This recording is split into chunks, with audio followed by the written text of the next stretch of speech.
Work out చేస్తే జీవితంలోని ప్రతి సమస్య పరిష్కారం అవుతుందా? కాదంటున్నారు ప్రముఖ నటి అనసూయ భరద్వాజ్. అయితే వర్కౌట్ మనకు ఒక ముఖ్యమైన బలాన్ని మాత్రం ఇస్తుందని ఆమె చెబుతున్నారు.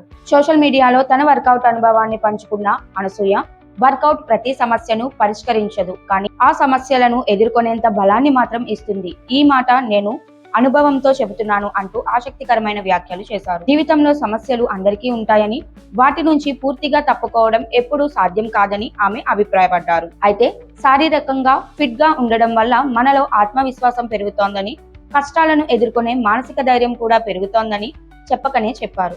వర్కౌట్ అంటే కేవలం శరీరాన్ని ఫిట్ గా ఉంచుకోవడం మాత్రమే కాదని, మనసును కూడా బలంగా మార్చుకోవడమేనని అనసూయ చెప్పిన ఈ మాటలు ప్రస్తుతం సోషల్ మీడియాలో వైరల్ గా మారుతున్నాయి. ఆమె అభిమానులు కూడా ఈ వ్యాఖ్యలకు స్పందిస్తూ అనసూయ చెప్పింది నిజమేనంటూ కామెంట్లు చేస్తున్నారు. కష్టాలు వచ్చినప్పుడు వాటిని తప్పించుకోవడం కంటే వాటిని ఎదుర్కొనే శక్తిని పెంచుకోవడమే ముఖ్యమని అనసూయ చెప్పిన ఈ మాటలు ఎంతో మందికి ప్రేరణగా మారుతున్నాయి. And I need hydration, but I'm glad I could share a little bit of my routine. Workout మధ్యలో వాటర్ తాగాలంటే సిప్ చేయడం గోరు తాగాలి.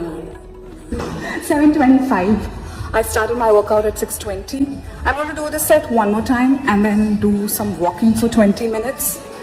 And believe me, it feels so good. Here's to thanking my trainer Vijay Garu. I love him like family and he's the best. This video is a kind of tribute to you, Vijay Garu. There are so many beautiful people out there who wants this world to be fitter and better, especially women, because they know deep inside that we are the leaders. I become very chirpy when I work out. Good people ఇంకో set చేయాలి. ఇప్పుడు ఇది అయిపోయిన తర్వాత breakfast కుమ్ముతాను చూడండి. నేను దీనికంటే ముందు ఐ హ్యాడ్ మెంతి నీళ్ళు, సోప్ నట్స్ తాగుతారా తిన్నా, అరటిపండు తిన్నా, అండ్ బ్లూబెర్రీస్ విత్ వాల్నట్స్ తిన్నా. I'm going to get my protein.